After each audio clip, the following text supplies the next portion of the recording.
Good afternoon, everyone. Hello, welcome to Trollheim with your host, Rabbi Anibal. So happy to be with all of you this Thursday afternoon, studying a little bit of Torah. So thank you for being there. Welcome, Brenda. Glad to have you in the class always. Shelly, Lori, welcome. Let's see who is there. If you're tuning in, please say hello. I would like to welcome you personally. Hello, Holly. Welcome. Shelly, is it minus 15? I was afraid to check the temperature. I know it's cold. I know it's still cold. It shouldn't be this cold. We are already in March. But I heard that next week is going to be a little bit better. But yeah, 66 degrees Fahrenheit, Lori. I don't know. I should have my calculator next to me for all these classes so we can know exactly what we are talking about. Because some of you guys talking Fahrenheit, pounds, and inches. And some others on this side of the North continent, the North America, we speak in Celsius, kilos, and centimeters. So it's hard. We have to start making all these, mental calculations every time I show up to class, which I don't know. It's good, but just check someone online. That's 55 is cold. Let's see. How much is that? And I will open the calculation here. If it's 55 Fahrenheit to Celsius, that is 12 degrees. Come on. 12 degrees, we're all outside with our bathing suits. I'm not exaggerating here. I'm honest. 12 degrees, I still have my pool open at the end of the season, just like I heat in the water, but everything. Hello, David. Welcome. Ariel Lee, welcome to the class. Yeah, 55 is 12. No, but 66, you say. Lori, 66. And that is even better. 18 degrees. 19. Ha! That is lake temperature already. Lake temperature. Here is minus 20. And I will tell you, Lori, for everybody in the United States, I will let you know that minus 20 is minus 4 Fahrenheit. That's the temperature in Winnipeg right now. Minus 4 Fahrenheit. Okay? So now we all can talk can speak the same language. Welcome, Janet. Welcome to the class. Today, we have an interesting class. It's the end of the book of Leviticus. No, actually, Exodus. End the book of Exodus. Next week, we are going to start with Leviticus. Vayakel-Pekudei. 2 parshiot for the price of 1. So if you come to synagogue, it's going to be kind of a long Torah reading. Plus, we have another extra book, which we always read at the beginning or right before the beginning of the month of Nisan, which is the month of Pesach, which is a very important one because all the festivals are going to be calculated based on Pesach. All the adjustments in the calendar. I mentioned this before, but it's always good to repeat it. Always good to repeat it for us to fully understand and never forget how the Jewish calendar works. Remember that the Jewish calendar, it is mainly lunar. It means that it follows the cycles of the moon, and that's how we calculate month, right? Every month is one lunar month. But the problem is the lunar calendar is 11 days shorter than the solar calendar. So that will get us out of sync with the seasons fairly quickly. So in 3 lunar years, you already lost a month, 30 days or so. So what the rabbis did is to add one extra month once every 2 or 3 years. And also some years, some of the month will be 29 days long and some of the others will be 30 days long. but it changes. It's not always the same thing. It's a very sophisticated calculation that the rabbis came out with, but it's all because of Pesach. All because of Pesach. Because Pesach, according to the Torah, has to be during the month of the Haviv, which is the spring. So if Pesach gets out of sync and all of a sudden it's not in the spring, then we have a problem.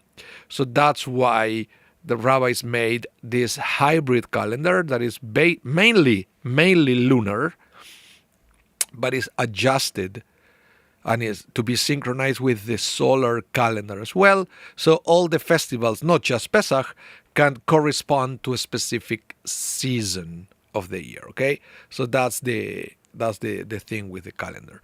So before the month of Nisan, which is a month of Pesach, we read the portion in the Torah in the second scroll talking about that this month is going to be the first month for us, and that also implies the obligation to create a calendar and many other things. So, yeah, Lori said, who has started cleaning? Actually, my wife did. One day I came back home and she already cleaned a whole cupboard. I don't know how she did it during the day, but it was incredible. Everything was clean because she went to the supermarket and already got some of the non-perishable Pesach groceries that we can already get in Winnipeg. So already she bought all the kosher for Passover potato chips and matzah meal, and what else she got? Some tomato sauce and things that they are kosher for Passover that you can buy way in advance before it's sold out, because it can be stored, but you need a corner of your house that is already kosher for Passover, so you can store them properly. So that she already did that, and we are waiting. We are waiting a little bit longer to buy all the fresh stuff that we get for Passover, like cream cheese and butters and thing. Shelly, you said prices are outrageous this year. Every year, come on, every year. And of course, you will notice that as soon as Pesach is over, all those prices go down. But unfortunately, you can't store them from one year to the next. Most of the stuff. Sometimes you can buy, at the end of 1 year Pesach, you can buy the sweetener, for example. That is a big issue, the sweeteners. Why is that? Because, it's all powder. And it has the chemical that it will make your drink sweet, but it has to be blended with some fillers to get the texture, so it looks like sugar, but that is chametz. So it's not. We are not allowed to have it in Pesach. So you need to buy the one that they are kosher for Passover. Just saying. So sometimes if I can, I try to wait until the end of Pesach. Then there is a little sale, and then I stock my cupboard so I will have the sweeteners for the next year, because those last a few years. So yeah. So get your coffee, guys, because we are going to start studying Torah soon.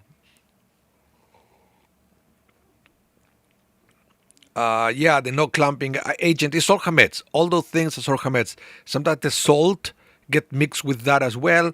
And I was told that the process to add, what's the word? Iodine, I think it is, to the salt, that it also involves chametz. So especially the salt has to be kosher for Passover. Biggest issue with the salt is very difficult to find the table salt. Everything you can get, the kosher salt for Passover, is coarse. So unless you have one of these grinders, which I try, it's good too, it's very difficult to find. But my wife was able to find some salt for this year for Passover, and it's pure salt. There's no additives, so it's really salty.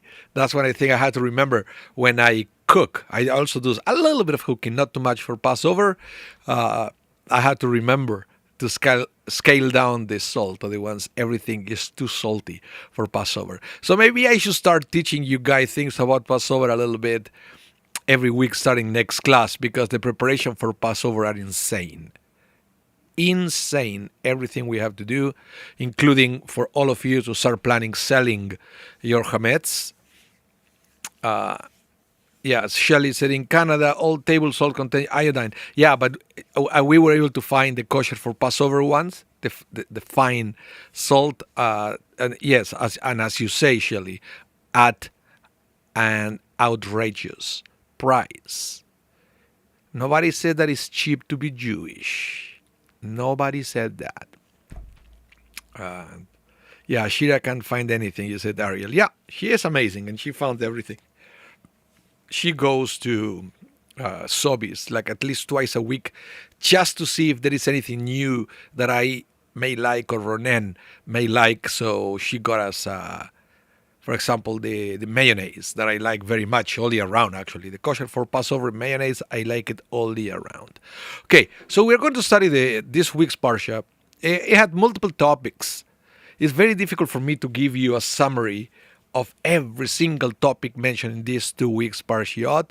So I got to show you just a few texts that I wanted to study with you, including some of the things that we find in this week's Parsha, okay? So let's get to it. And this is the first one that I wanted to talk to you. Because one of the main things about the book of Exodus, is the book of Exodus. So one of the main thing is the Exodus. Right? But it's long gone. We're out of Egypt. And after that, there were, I would say, 3 main goals for the Jewish people. Okay? 2 of those 3 main goals are going to be fulfilled in this week's Parsha. Actually, one of them. The other one, not everything is going to be fulfilled, but it's going to be fulfilled. It's going to be finished next week's Parsha, which is Vayikra, the Leviticus. Hear me out. The first one, and so 3 main goals. One in this book of Exodus. Second one is going to carry over a little bit into Leviticus, and the third one is never going to be fulfilled in Torah times. Okay, it's going to be carried over to the book of Joshua, which is outside the Torah. It's part of the Bible canon, but it's not Torah canon. Okay, so the first one was after the Exodus is to receive the Torah. Check. We received the Torah. We passed that partial already when we got the Torah. The second one is the building of the tabernacle, which is going to start the process in the book of Exodus, and it's going to be completed on Leviticus. Okay, and then it's going to be carried over into Numbers as well when we had the ceremonies and all that. But it's very important that the process of the tabernacle starts in the book of Exodus when they do the fundraising to get all the materials that they needed in order to build the tabernacle. Because, tabernacle is a great idea, but even in those days, without money, they couldn't do anything. Okay?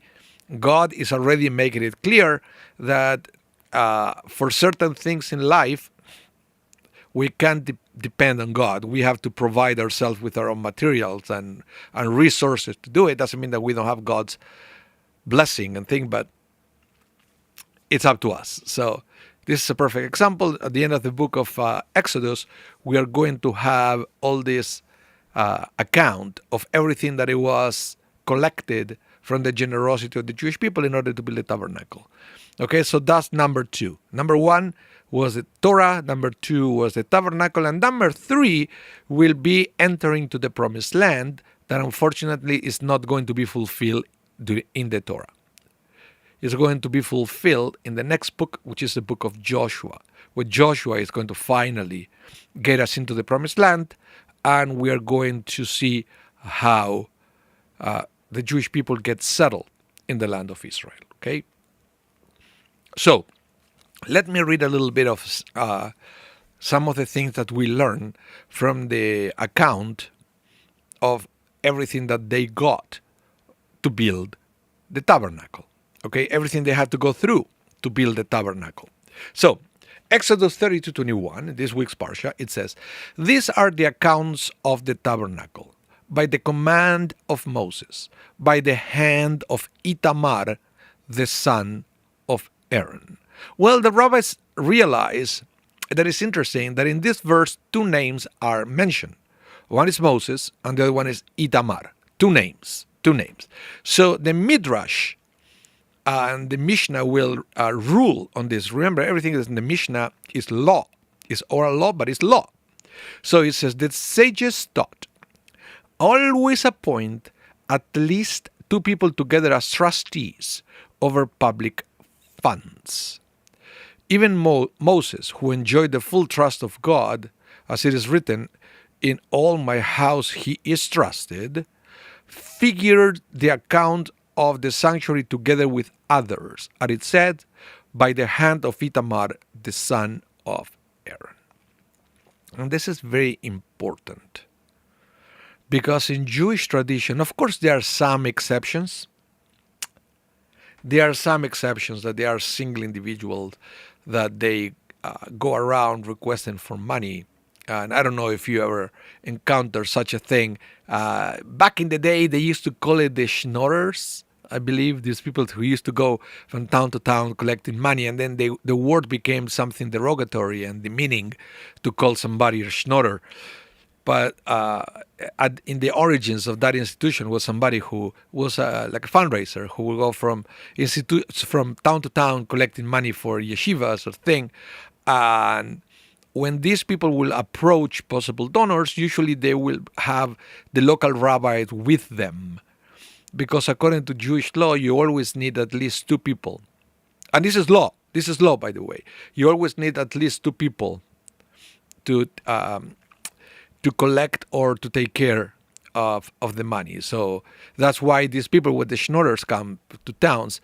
They will go talk to a rabbi, to the local rabbi. Say, Rabbi, I'm here. I would like you to help me reach out to your congregation. I'm collecting money for yeshivot in Israel, for example.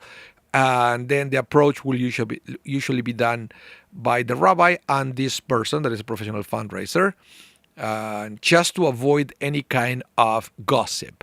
Well, I give this money so much money, and I gave this guy so much money. I don't know what the money it went. Is he keeping the money? So the rabbi usually is involved to bring a little bit of a aura of legitimacy to these individuals. So it's interesting that the Torah introduces us to the same approach when we are reading that Moses was the one who made all the who was in charge of calculating how much money and metals they collected to build the tabernacle, but Itamar was involved as well, and from there the rabbis, righteously so, say that you will need at least two people. And that's why I should say it's always sketchy. I don't know if it ever happened to you that, when somebody knock at your door asking for money, and you don't know if the guy is legit or not. Has it ever happened to you that somebody knock at the door in your house and there is somebody who shows you a badge sometimes, or a letter of approval or recommendation, something? I said that they are coming to collect money on behalf of an organization, and we have a tough decision at the moment, to know if we should give or not. And in fact, you see, I put this for you. That is a real story, but I want to know your opinion. What do you think we should do in these situations? It says, listen to this. A family was watching television one Sunday when a man rang the doorbell. He asked for tzedakah, for charity, for needy families in Israel who were too poor to afford food and clothing. Okay, the family had heard that it was a con artist collecting money around the city. That person pocketed the large sums of money that he received, rather than donating them to those in need. But they were not sure if this was indeed the faker or rather a legitimate collector who helped the needy. They had to make a decision on the spot. Should they give money to this man or not? It's interesting. It's interesting because I'm pretty sure you're all listening to me or reading the screen and saying, oh, good question, right? What would I do if I am in that situation? And that's why the Talmud said, if you can send two people and at least one person is someone who you know, right? That usually helps. That's why somebody comes from Israel to a congregation, and then the approach will be done by that person and the rabbi. So at least some person who is vouching for this other, for this other. Now, in this day and age, also there are other safeguards, in the sense that you donate money. Let's say that only the rabbi comes to you asking for money. Eventually, you're gonna get a receipt from the synagogue. So there are other ways to involve other people checking the process, even if the other people are not present at the time of the pitch, right, when they ask for money. But the fact that you're getting a receipt that is signed maybe by the CFO of the synagogue make the process halachic. Because as the Torah said, that it was Moses, but it was also Itamar checking everything at a time, right? Now, with these people that they come and knock at doors in this day and age, you kind of excuse yourself for a minute and do a quick internet search to see if that organization is legit, etc. Right? You can also ask for a pamphlet, and it says that do you have any literature or anything, I will be sure to make a donation online, without lying.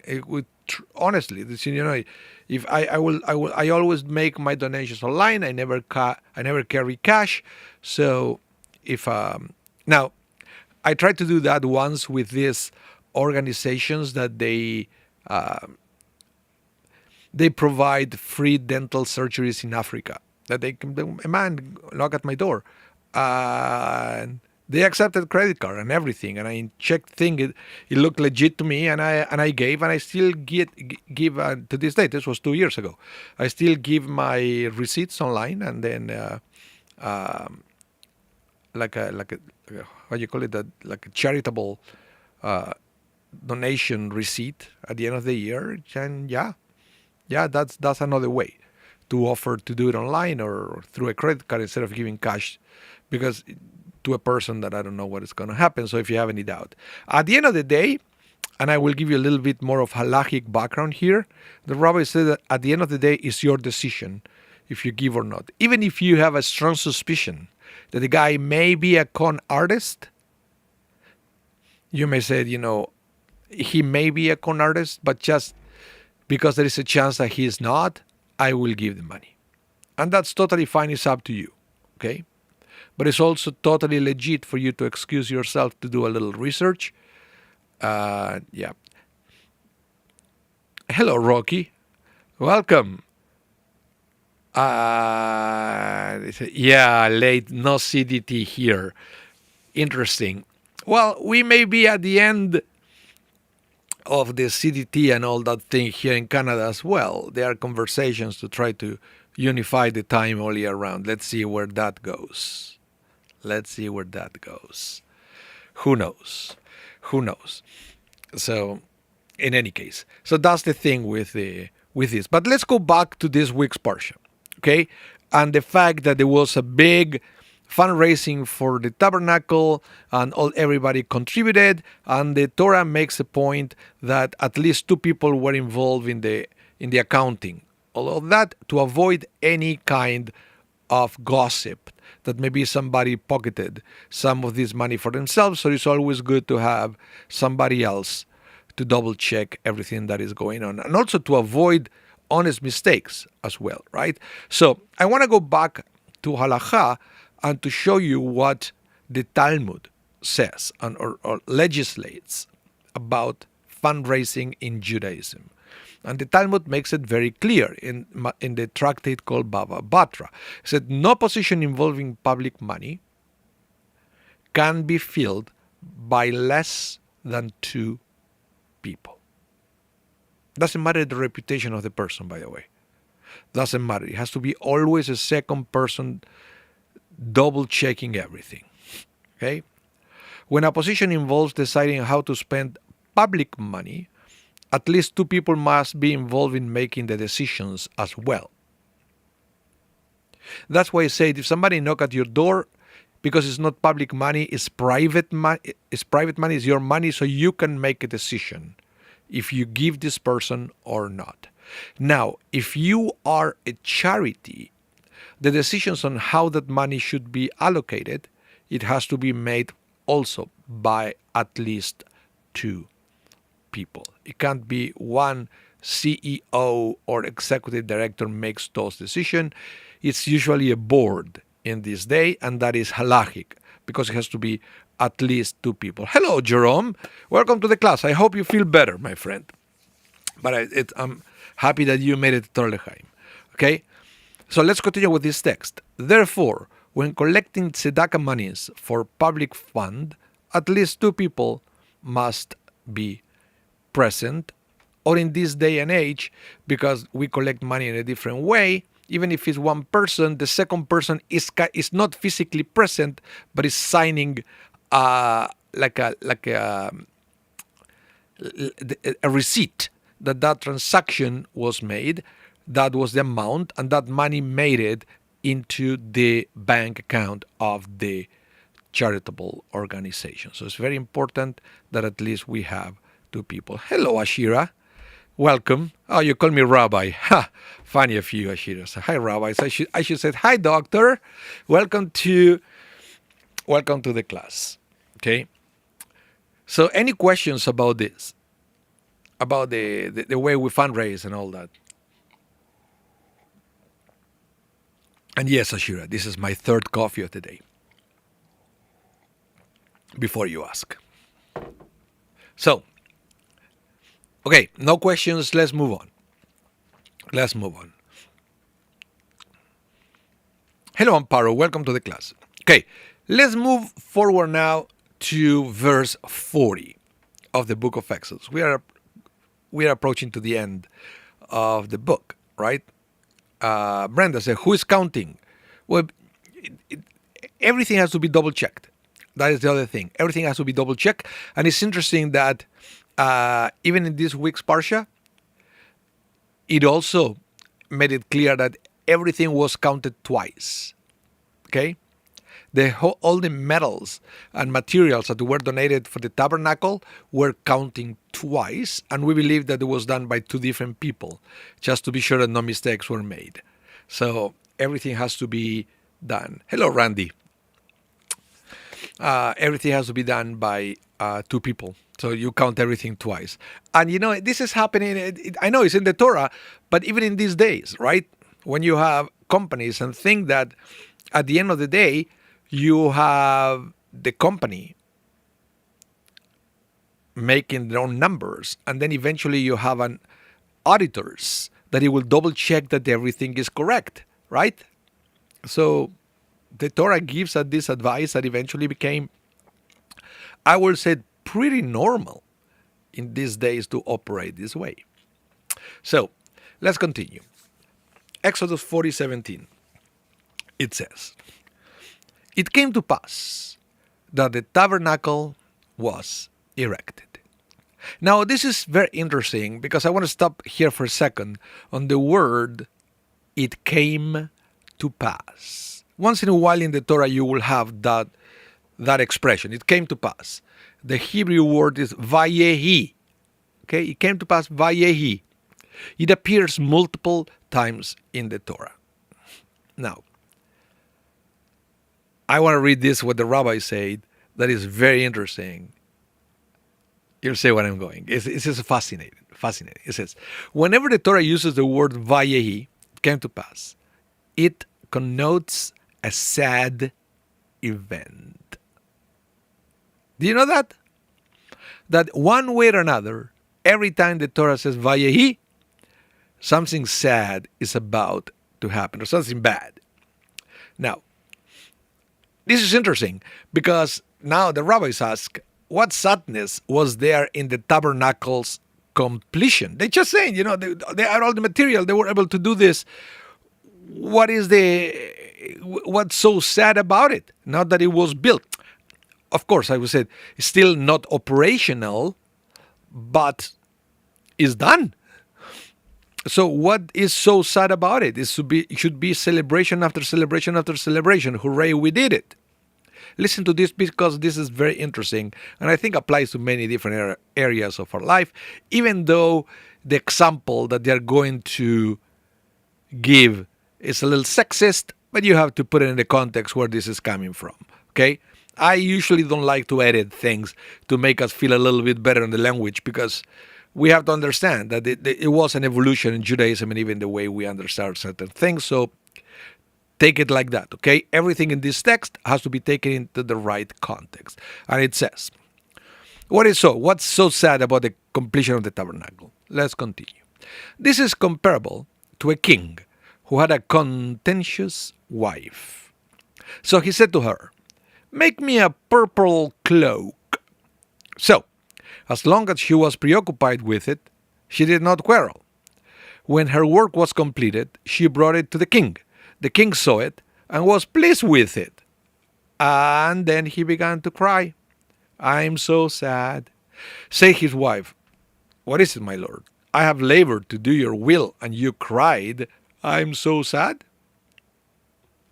Well, said he to her, "The work is beautiful and favorable in my eyes. Don't get me wrong. But as long as you were preoccupied with it, you did not anger or provoke me. Now that you are free of it, I fear that you will again anger me." So too said God, "As long as my children were occupied with the tabernacle, they did not complain against me. Now they will again begin to provoke me." Therefore, it says, Vayehi, implying Vai he. Woe is it. You see, when you said Oy vei, Oy vai, Oy vavoy, so basically it's implying that it's the same root of the word Vayehi, Vei, Oy vei, Vei, Vei he. So woe is it. So it's very interesting because, forget about, as I said, don't take it too seriously, the example, the sexist example that the Midrash brings. Is talking about the concept of sometimes having too much time in our hands and what we do with it, right? That's sometimes, sometimes things out of boredom, that we become troublemakers because we have nothing else to do. And this is very common in organizations, for example. People that they are troublemakers, but they are not bad people. They just don't. They have nothing else to do. So coming to an organization, could be a synagogue, could be a club, could be so non-profits and other things. It's gives them something to do, and that's what happens. And so basically, what the Torah is implying here is sometimes when we have too much time in our hands, if we don't use that time into something positive, then the risk is that out of boredom, because we have nothing else to do, we'll do things that they're not so good, not so nice. So that's what I was saying, that I wanted to take it out of the context of the building of the tabernacle and transform this into a little reflection of ourselves on what we do when we do nothing. You understand? What we do when we do nothing. Do we use that time to do something positive or not? It's a reflection for each one of us. Or maybe we should find ways to occupy our times into doing something positive, because otherwise we know, and we have to assume that that's us. Otherwise, we do other things that it will take us nowhere. And we will make God angry above all, because this is what it's implying. So I would like to know what you think about this, about having too much time in our hands and how we use our time and stuff like that, right? Because other than Brenda saying, "I'd like that midrash," I haven't heard anything else from you guys. So let me know, because I have a coffee getting cold here.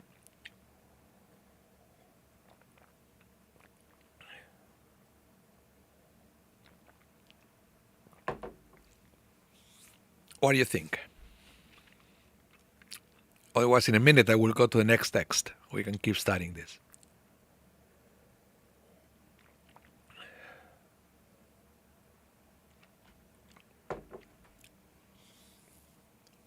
Yeah, Holly, I understand what you said. Let's see if I can, if I can do it. Right? This is a very interesting thing. This is a more negative expression, uh, but basically, what is implying is, do we have perhaps an opportunity to create spaces where we have people that they have time on their hands to build tabernacles. You know what I mean? To get together people who have time on their hands to build tabernacles, because the alternative of not building tabernacles, or it's like to do holy work, in other words, the alternative to that could be potentially dangerous. So perhaps it's a reflection in that aspect as well. Ashira said, I'm not, what did you say here? Not really familiar with the idea of having too much time in my head. No, I know you're not, because you're always busy. So it's not a problem for you. Rocky said, is, you say here, so it's petitioner is still nothing wrong with leisure, I hope. No, nothing wrong. But it's just a warning of the danger sometimes if of having too much time in our hands, because leisure usually is a season, right? It's a season. But I'm thinking of the people in the desert when they left Egypt, that eventually they had 40 years of leisure because they were fed by God, going around doing nothing. So, you know what I mean? 40 years going around doing nothing, no work, no nothing. They were being fed. They had the manna whenever they want. They had the water coming from the rock, and all the. So that's that's the thing, right? So yeah, but at the end of the day, that Vayehi, the fact that God knew that after they finished building the tabernacle, they would find a way to get together to do something negative. Eventually, it happened. So it was almost prophetic what the Midrash is saying here. And yeah. So let's go to the next text, because I like where this is going. Okay. So what happened? Let's continue with this. They finished the tabernacle, and then when the tabernacle was completed, it says that the glory of God filled the tabernacle. Isn't that an amazing thing when you finish something and then you can enjoy it and feeling that you have God's approval? Because that's what it is. The fact that glory of God filled the tabernacle, it's almost like they had God's approval for everything they went through and for this amazing fundraising that they did. They have God's approval. It's a wonderful thing. A wonderful thing. So I'm going to bring to you another midrash, trying to expand a little bit of the concept of the glory of God. What is the glory of God? Well, we are going to see in a minute that how one of the words we use to define the glory of God is the Shekhinah. The Shekhinah is the aspect of God that is the closest to us, and sometimes in the Torah was even manifested in a physical form, like smoke and things. We're going to see in a minute. But this is the time where they were able to see or to perceive somehow the glory of God filling the tabernacle, and it was probably a great spiritual experience to perceive that. So, the Midrash, they said as follows. What is the meaning of the verse from Song of Song? I have come into my garden, my sister, my bride. That means that God says, I have returned to my bridal chamber, to the place which has been my principal abode from the very beginning. So, interesting, before I continue, what this text is trying to explain the glory of God filled the tabernacle, feels as that something that it was there before. So the Shekhinah was down close to us, and for some reason it departed. And it was not perceived almost from the beginning of times until now. Until now. That generation after generation of righteous people, they were able, little by little, step by step, to bring this Shekhinah back to us until this sacred moment where the glory of God filled the tabernacle. Something I was never experienced before by multiple generations. So it is an incredible time. And this is something that, of course, we want to replicate in our generations as well, to be sure to bring the Shekhinah, to make it present in our house of worship, in our synagogues, in our homes. Okay? So let's see this, because this text is going to be dealing with the departure and the returning of the Shekhinah. So, it says, for was not the principal abode of the Shekhinah, divine present, in the terrestrial regions? So basically, isn't the Shekhinah meant to be with us here on earth? Not up there, here on earth. Isn't that the goal? How do we know that? We know that because for it is written in Genesis 3:8, they heard the voice of the Lord walking in the garden. So in other words, one interpretation of the voice of the Lord walking in the garden, that is the perception of the Shekhinah. As I mentioned, that perception was perceived differently in different times. Okay? So let's continue with the same text. But this is what happened. This is what the rabbis explain. When Adam sinned, the Shekhinah betook itself up to the first heaven. So when Adam's transgression pushed the Shekhinah one step higher, so we were a little further from it. When Cain sinned, it betook itself to the second heaven. When the generation of Enosh sinned, it ascended to the third heaven. When the generation of the flood sinned, it rose to the fourth heaven. When the generation of the Tower of Babel sinned, it moved up into the fifth heaven. When the people of Sodom sinned, it rose into the sixth heaven. And when the Egyptians sinned, it ascended into the seventh and final heaven. So this is too Kabbalistic for us. We don't have time to spend too much time talking about it, but Kabbalah will talk about seven heavens. You know, and it's interesting because the higher you go there, the more detached you are from the physical world, okay? So if the Shekhinah is up there, we can barely perceive it. We can barely feel it. It's like a source of light, right? That we keep moving up. The higher the light is, it might be a little wider, but then you struggle to being able to use it for a purpose. That's the thing. So let's continue. Then arose 7 righteous people who brought the Shekhinah down from the celestial to the terrestrial regions. Who were these 7 righteous people? Abraham brought it down from the 7th to the 6th. Isaac brought it down from the 6th to the 5th. Jacob brought it down from the 5th to the 4th. Levi brought it down from the 4th to the 3rd.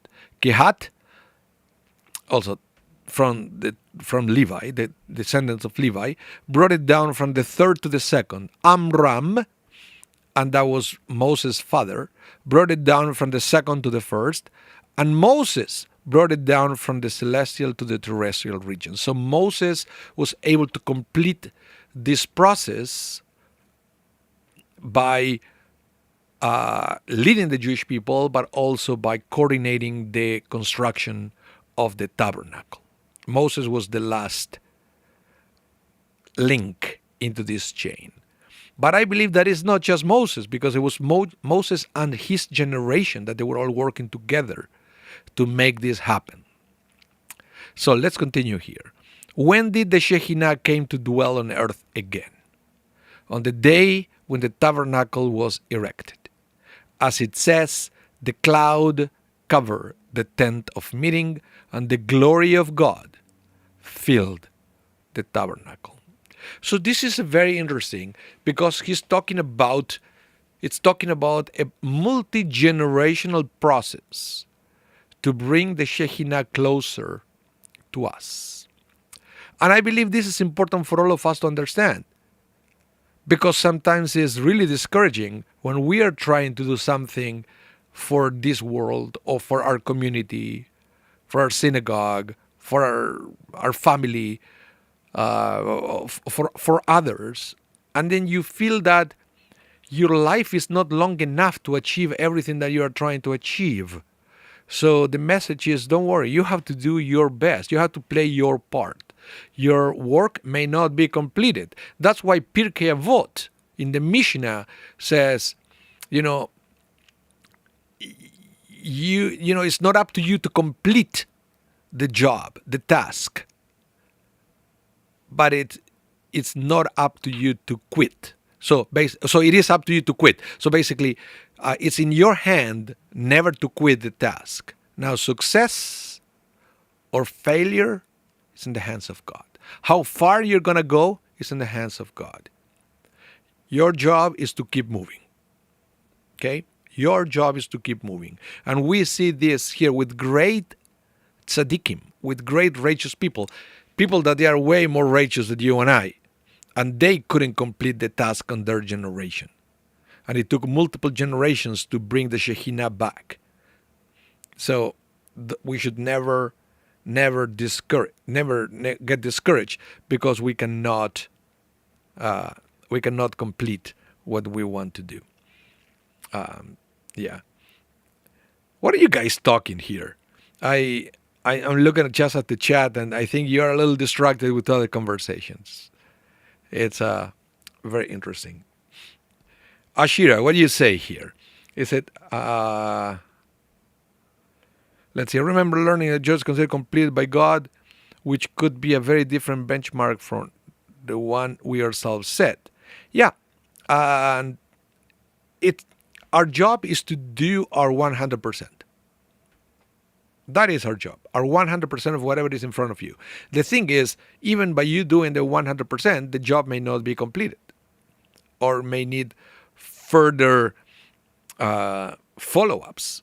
And sometimes it's a multi-generational thing. And we see it with many organizations that, they have great people leading organizations, and then eventually those people retired, right? But the organization doesn't die. There is somebody else who gets hired into that position, and then it continues. And you can't really tell that eventually it's going to be, everything is going to be completed. There will always be a need in every generation. But the goal is for each one of us to feel that we are leaving that place better than when we took it. You know what I mean? It's a step closer. So that's why what happened to Shekhinah, each one of these great people, even though they were not able to completely bring the Shekhinah down, when they left this world, they left the world knowing that the Shekhinah was one step closer. So it's a very interesting. Rocky says, she is right, we are on a mission to find it. Yeah, but we do what we can do, and God will do the rest. Let's put it that way. Now, the Shekhinah, I wanted to make it clear because it's an interesting concept. The Shekhinah, we usually translate it as divine presence, but unfortunately sometimes it's translated differently. So we have to be careful what words we use for that. That's why I try to use all with the Hebrew, Shekhinah. But the most common translation is divine presence. It's the part of the divine that you can experience in this world. The most evident part of God. That's why we call it divine presence. So let me read this. Shekhinah refers to the visible manifestation of God's presence on earth, often represented as a cloud, fire, or glory. It signifies God's intimate, localized presence with humanity, such as in the tabernacle, rather than an abstract, distant God. Okay, so it was this that we have this concept of the Jewish people. Then once the temple was destroyed, remember the temple used to host the Shekhinah. But once the temple was destroyed, the Shekhinah came with us. into exile. And is our goal to try to bring the Shekhinah as closer to us as possible. And it's a tall order, but that's why this parsha said, don't worry, even Abraham and Isaac, they weren't able to, to complete their job. And it's something that takes multiple generations, but we have to keep trying to bring the Shekhinah down to us. So that's our thing. You see, the reminder that we have that job is this. The kippah. The kippah is a reminder that the Shekhinah is above us. That's what it is. So the Talmud will say, Rav Huna, the son of Rabbi Yeshua, will not walk 4 cubits with an uncovered head. He said, I do this, right? I do this because the Shekhinah, the divine presence, is above my head, and I must act respectfully. So one of the reasons of the kippah is to remind us that the Shekhinah is always above us. And that's why the shape, the dome-like shape of the kippah, to remind us of the Shekhinah above us, protecting us, but also the responsibility that we have to behave in accordance with having the Shekhinah above us at all time. Look at think about the way we behave when we are in front of somebody important, right? But if we have a reminder, a daily reminder, that Shekhinah is always there with us, then I bet we are going to act differently. Okay, so the kippah is to remind us of the Shekhinah. It's not in the Torah, it's not even in the Talmud, but it became a Jewish thing because it is, again, a multi-generational reminder that we have to bring the Shekhinah closer to us. So about the kippah, what I wanted to say is, when do we use a kippah? And I think we are going to wrap up with this. And I want to present to you a few examples of when the kippah has to be worn. Okay? So it's from the biblical standpoint, only the Kohanim, the priests, serving in the temple were required to cover their heads. They have special hats, actually, that they are described in the Torah. All this hat, there was like a crown thing that they have to wear. So we already have at least a precedent of the people involved in the worship, even though there were no synagogues, they were at the temple. So they have to cover their heads. So it's not crazy for us to think that now that we don't have a temple, we have to somehow cover our heads, kind of mimicking what the priests used to do. Okay? Next, yet for many centuries, the obligatory custom has been for Jewish men to wear a kippah all the time. As the Code of Jewish Law, the Shulchan Aruch, says, it is forbidden to walk 4 cubits without a head covering. Okay. Now, does a kippah have to be worn while playing sports, for example? And the answer is, if it is impossible because of the game conditions or rules, it is okay to play without a kippah. Okay? After all, it's just a custom. It's just a custom. It's not a biblical law or anything like that. So if you have to do sports, that you cannot wear a kippah, you don't wear a kippah. Now, when bathing or swimming, one does not wear a kippah. Okay?